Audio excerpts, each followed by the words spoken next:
La présence des Juifs au Maroc est très ancienne. Elle remonte à la diaspora, c'est-à-dire la dispersion du peuple hébreu après la destruction des deux royaumes qui dominent successivement la Mésopotamie, l'Empire assyrien puis babylonien. Une partie des Juifs était installée dans le sud du Maroc, tels que Ouarzazate, Skoura, Tel Mesla et Agouim.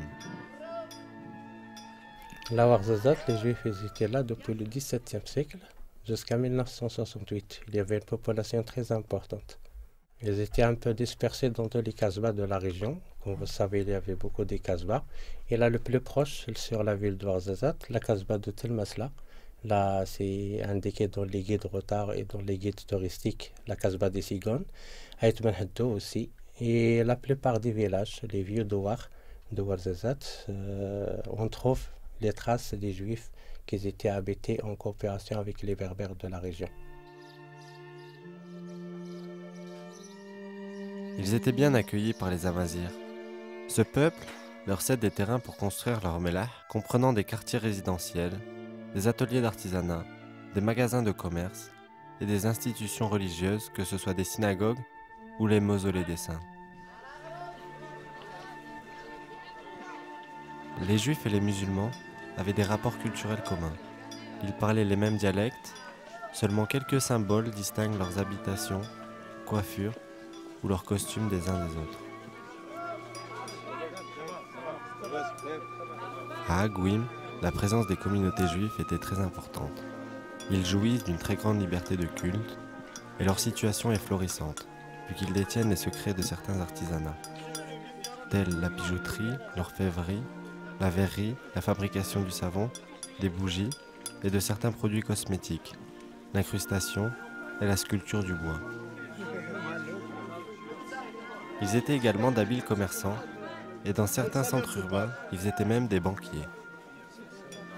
C'est dans ces conditions que se déroula autrefois l'histoire de David Oumoshe, le grand rabbin d'Agouim, qui fut délégué pour la collecte des dons au Maroc en faveur des pauvres juifs du Moyen-Orient.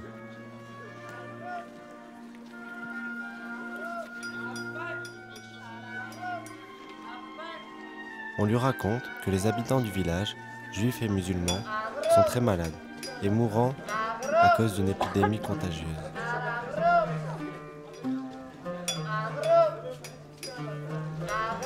Le rabbin, David Oumoshe, arriva au village. Il n'y avait personne, ou presque personne, pour le recevoir.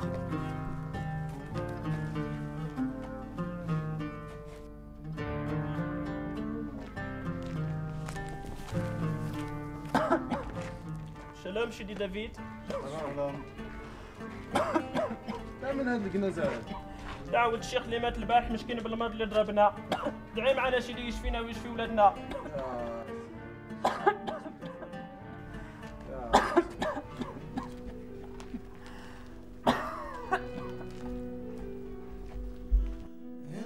Selon la légende, derrière laquelle demeure un fond de vérité, David Oumoshe fut frappé par les souffrances de tous les habitants d'Agouim. Il rejoint le sommet d'une colline pour méditer et décider d'entreprendre un marché avec Dieu. Il supplie Yahvé, le très miséricordieux, en récitant des louanges, lui demandant de s'emparer de son âme en échange de la guérison du village. Dieu accepta l'ultime désir de ce pieux religieux, et c'est à Agouim qu'il décéda et fut enterré.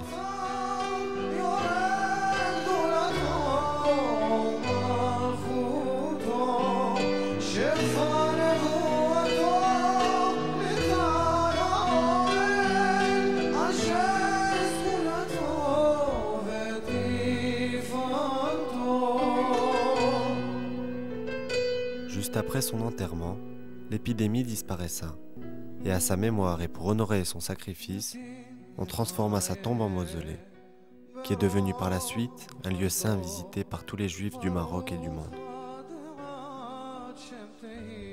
Afin de lui rendre hommage et d'honorer son sacrifice, les juifs organisent une fête d'Iloula durant laquelle ils présentent des offrandes, récitent des versets, des psaumes, ou veillent la nuit au clair des bougies, accrochés à des chandeliers de 9 branches et dansant autour d'un fastueux banquet arrosé par plusieurs coups d'eau de vie.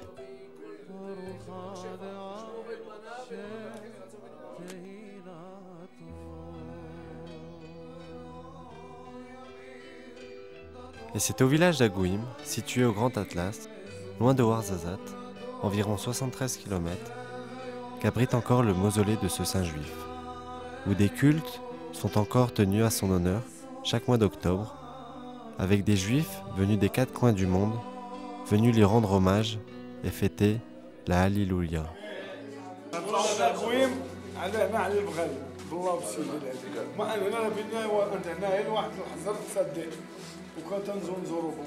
ودابا بنيو هذاك الشيء بني كلشي وصوبوه بالله بدا بينهم موسم لا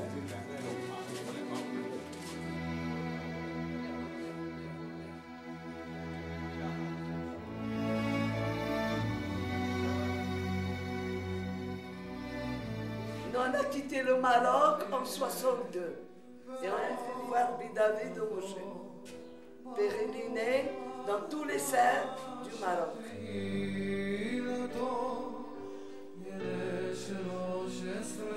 وخلينا نجيو كل عام لا تصدق الهلولة ديالو امين.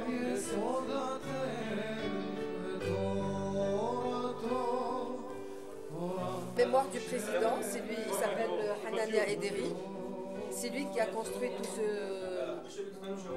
ce complexe.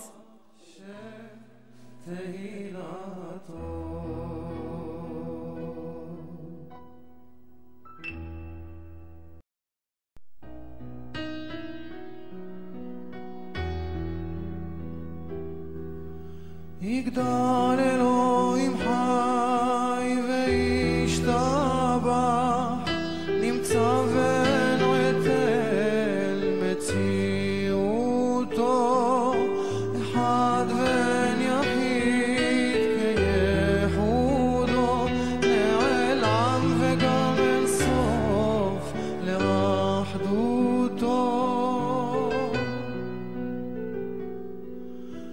אין לו דמות הגוף ואינו גוף, לא נערוך אליו קדושתו, קדמון לכל דבר אשר נברא, ראשון ואין ראשית לרגע.